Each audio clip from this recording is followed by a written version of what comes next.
Surat Gembala Dewan Gereja Papua dalam rangka seluruh umat Kristiani di seluruh dunia mengenang kisah sejarah dan kebangkitan Yesus Kristus. Orang benar binasa dan tidak ada orang pun yang memperhatikannya. Orang-orang saleh tercabut nyawanya dan tidak ada seorang pun yang mengindahkannya. Sungguh karena merajalelanya kejahatan tercabutlah nyawa orang benar.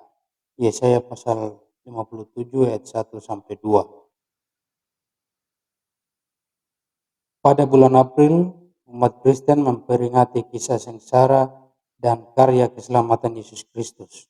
Kami pimpinan gereja di tanah Papua telah mencatat sejumlah peristiwa yang mengakibatkan umat di atas tanah Papua dari waktu ke waktu memikul salib penderitaan selama 50 tahun akibat kebijakan politik rasisme sistemik pemerintah negara kesatuan Republik Indonesia.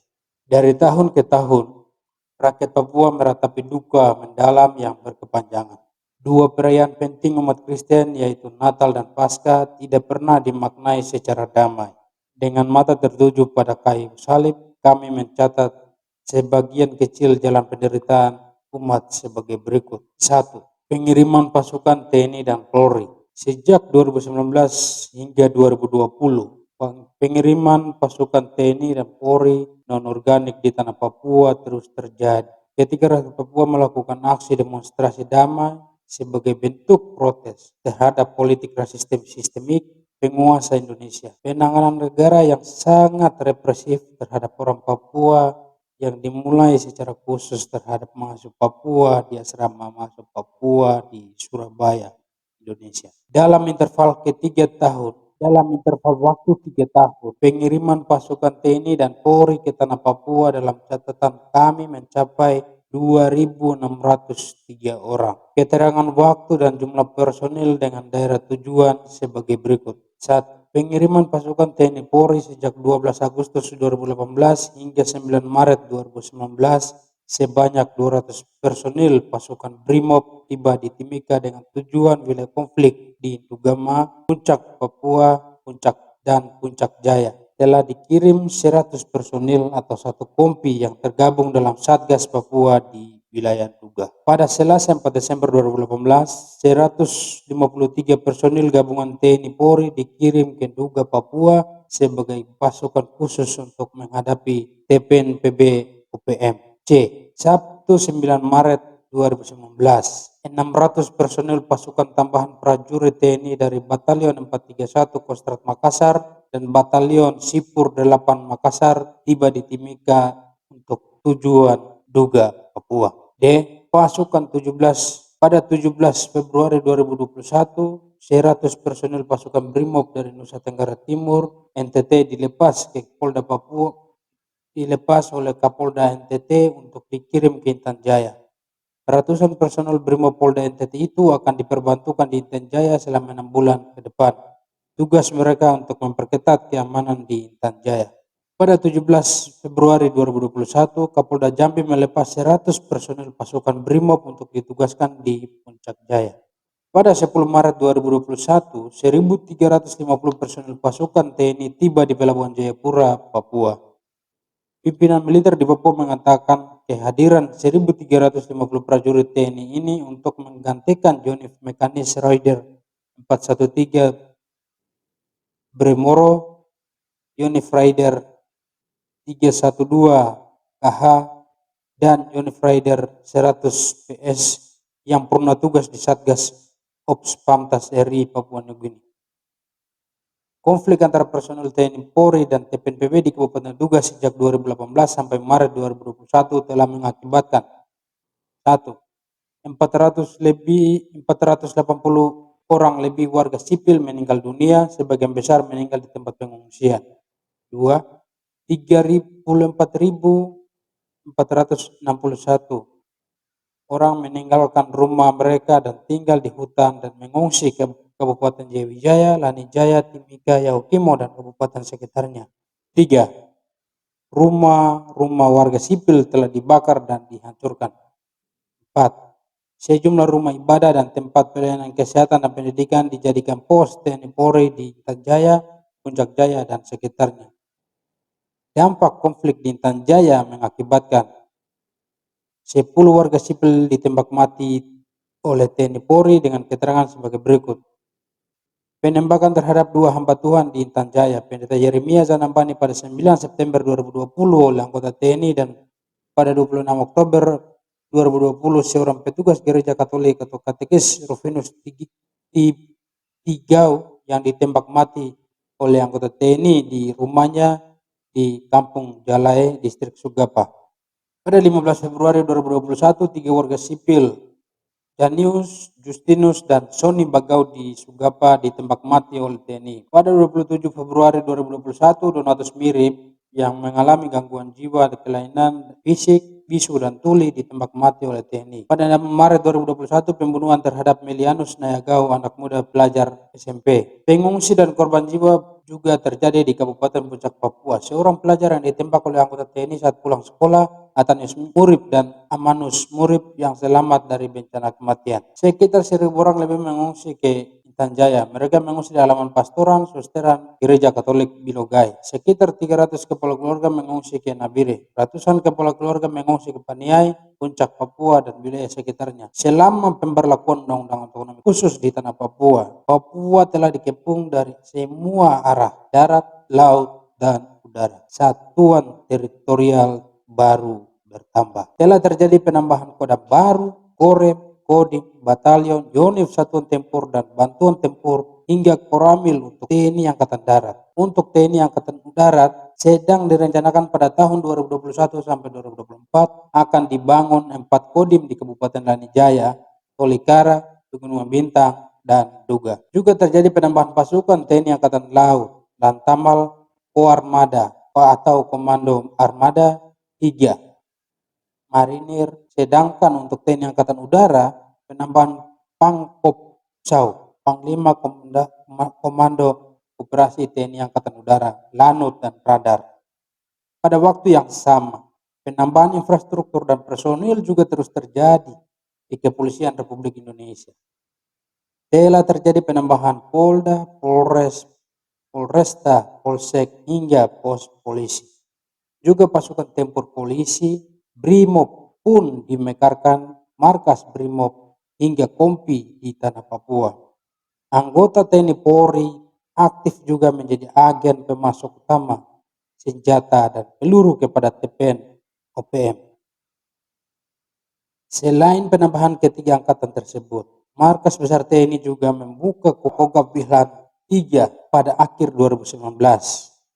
Kogab Wilhan 3 berkedudukan di Timika, Papua. Instansi ini sekarang menentukan segala pengoperasian militer di Papua dan mendatangkan ribuan pasukan. 2. Politik rasisme yang sistemik.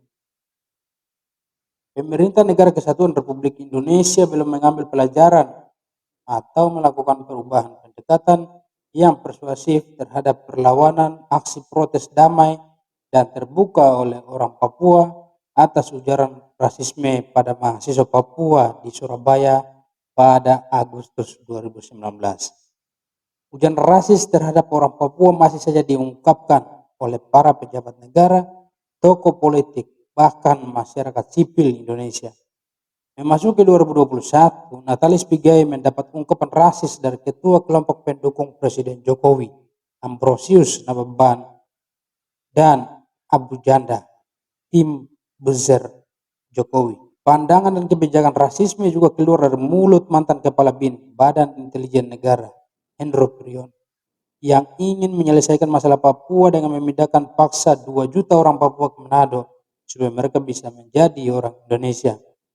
Pada 26 Maret 2021, ungkapan rasisme oleh supporter pemain Persija Jakarta di Stadion Kanjuruhan, Malang, Jawa Timur melontarkan ungkapan rasisme kepada Patrick Wanggai, pemain asal Papua yang bermain di klub PSM Makassar tersebut setelah mencetak gol ke gawang Persija Jakarta. Pada 8 Maret 2021, Kapolres Malang, Kombes Leonardus Harapan Tua Simarmata Permata telah melakukan tindakan rasis dan tindakan intimidatif terhadap mahasiswa Papua yang menggelar aksi di Malang, Jawa Timur. Dari mulutnya, Kapolres tersebut menyatakan jika darah orang Papua dan mahasiswa Papua halal sehingga bisa ditembak seandainya mereka berani memasuki halaman Mapolres Malang. Pengiriman pasukan TNI Polri ke Papua tanpa persetujuan DPR RI, pemaksaan pemekaran kabupaten dan provinsi di tanah Papua, upaya pemaksaan perpanjangan dana otsus oleh pemerintah Indonesia pada Papua merupakan bukti watak rasisme penguasa Indonesia pada orang Papua. Penguasa dan rakyat Indonesia masih memandang orang kelas 2 di Indonesia dan disamakan dengan hewan tertentu. Orang Papua di semua level dan di tingkatan telah mengalami politik rasial Indonesia selama 58 tahun. 3. Stigma OPM sebagai kelompok teroris. Pada Senin 26 Maret 2021, saat rapat dengar pendapat dengan Komisi 3 DPR RI, mantan Kapolda Papua yang saat ini menjabat Kepala BNPT Badan Penanggulangan Terorisme, Komisaris Jenderal Boy Rafli Amar menyampaikan perlunya menggalang dukungan diskusi lintas kementerian, departemen, lembaga untuk mendorong Tentara Pembebasan Nasional Papua Barat disamakan dengan kelompok teroris di Indonesia. OPM memperjuangkan apa yang ada di dalam Undang-Undang Dasar Negara Republik Indonesia tahun 1945 bahwa kemerdekaan adalah hak segala bangsa. Oleh sebab itu penjajahan di atas dunia harus dihapuskan karena tidak sesuai dengan peri kemanusiaan dan peri keadilan. Perjuangan OPM dan orang Papua juga bagian dari menegakkan Deklarasi Universal HAM 10 Desember 1948 dan Konvenan Internasional tentang hak sipil dan politik. Pelanggaran hak-hak sipil. Kami menyaksikan aparat keamanan terus melakukan pembungkaman ruang demokrasi, membatasi ruang bagi orang Papua untuk menyampaikan aspirasi secara damai tanpa ada tekanan dan intimidasi. Aksi penolakan otonomi khusus Jilid 2 dibubarkan paksa di beberapa kota di Papua dan di Indonesia seperti di Manado, Makassar, Jakarta, Malang, dan Yogyakarta. Demikian juga rencana rapat dengar pendapat tentang otonomi khusus yang digelar oleh Majelis Rakyat Papua dihadang, diteror, dan ditangkap aparat keamanan di Merauke, Wamena, dan beberapa kabupaten lainnya. Sepanjang 2020 terdapat 42 kasus yang menyangkut hak atas hidup, hak atas kebebasan berekspresi dan berkumpul, hak atas rasa aman, hak atas hidup yang lebih sejahtera, dan hak atas pekerjaan yang layak. Kami juga mencatat banjirnya migrasi yang terus datang ke tanah Papua. Pada 2010 hingga 2020, menurut data sensus kependudukan 2020, jumlah penduduk Papua bertambah 1.470.000 dengan total penduduk di Papua pada 2020 menjadi 4.300.000. Deforestasi dan kejahatan lingkungan. Pada Maret sampai Mei 2020 melalui citra satelit ditemukan deforestasi lahan seluas 1.488 hektar pada areal kelapa sawit yang tersebar di wilayah Manokwari seluas 372 hektar, di wilayah Merauke 372 hektar, di Bovendigul 222 hektar, dan di Bintuni 110 hektar. Kami membaca laporan Indonesia Monitoring Coalition. Koalisi ini terdiri dari 11 NGO. Deforestasi di Papua sangat meningkat selama administrasi Presiden Joko Widodo. Selama 20 tahun terakhir, areal hutan mengalami kerusakan seluas 663.433 hektar atau 71% dari deforestasi ini terjadi selama kurun waktu 2011 sampai 2019. Maka rata-rata deforestasi di Papua sekitar 34.000 hektar per tahun. Puncaknya pada tahun 2015 seluas 89.000 hektar. Selama kurun waktu 2015 sampai 2019, Kabinet Jokowi pertama Papua kehilangan 298.600 hektar. Deforestasi yang paling besar di wilayah Merauke seluas 123.000 hektar, Bovendigul 51.600 hektar, Nabire 32.900 hektar, Teluk Bintuni 33.400 hektar, Sorong 33.400 hektar, dan Fakfak 31.700 hektar. Pemerintah Indonesia menawarkan kepada perusahaan Elon Musk untuk dijadikan tempat khusus peluncuran roket. Menyikapi rencana pemerintah ini, Dewan Adat Biak dan para pemilik hak wilayah menyampaikan protes terbuka. Peluncuran ini akan berdampak kerusakan lingkungan bagi masyarakat, penyerahan dan pengosokan tanah adat, minimal sekitar 700 hektar tanah kosong dibutuhkan untuk kegiatan peluncuran roket itu dan proyek strategis lainnya. Berangkat dari rentetan realitas di atas, demi pemulihan dan terwujudnya perdamaian di tanah Papua, kami para pemimpin gereja di tanah Papua memohon: 1. Dewan HAM PBB agar dapat mengunjungi tanah Papua untuk melakukan investigasi pelanggaran hak asasi manusia di tanah Papua. 2. Keterlibatan tim independen selaku pihak ketiga dalam menyikapi dan melakukan pendampingan dan pelayanan kesehatan, pendidikan, dan kebutuhan warga yang hidup sebagai pengungsi ataupun pihak-pihak korban diduga Intan Jaya, Puncak Papua, Timika, dan Papua. Presiden Joko Widodo menepati janjinya pada 30 September 2019 yang menyatakan siap berdialog dengan kelompok pro referendum Papua ULMWP. Pemerintah Indonesia melalui dialog dengan ULMWP untuk menyelesaikan masalah Papua sebagaimana yang telah pemerintah SBY Yusuf Kala selesaikan masalah GAM dan Aceh dengan dimensi negara ketiga. Para pemimpin Melanesian Spearhead Group MSG untuk menerima ULMWP sebagai anggota penuh MSG dan KTT MSG pada April 2021.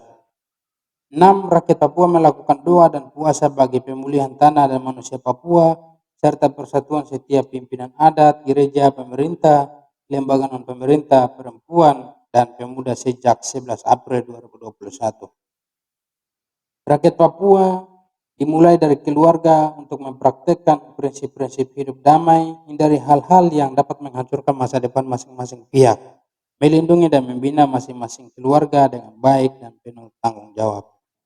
8. Dukungan doa dan puasa dari rakyat dan para pemimpin gereja di Pasifik. Akhirnya kami menyampaikan penghargaan dan ucapan terima kasih kepada para pemimpin adat, pemimpin gereja, media, pemerintah, masyarakat, dan para akademisi di wilayah Pasifik, semua pihak yang terlibat dalam solidaritas internasional bagi rakyat Papua di Afrika, Australia, Eropa, Amerika Serikat, dan masyarakat sipil di Indonesia yang telah menunjukkan solidaritas sejati dalam perjalanan panjang penderitaan umat Tuhan di atas tanah Papua. Jayapura, Papua, 2 April 2021, yang bertanda tangan Dewan Gereja Papua, Pendeta Beni Giai, Ketua Sinode Gereja Pingmi Papua, Pendeta Andrikus Mofu, Ketua Sinode GKI di Tanah Papua, Pendeta Dorman Wandingbo, Presiden Gereja Gidi di Tanah Papua, dan Pendeta Sokrates Sofian Joman, Presiden Gereja Baptis di Tanah Papua.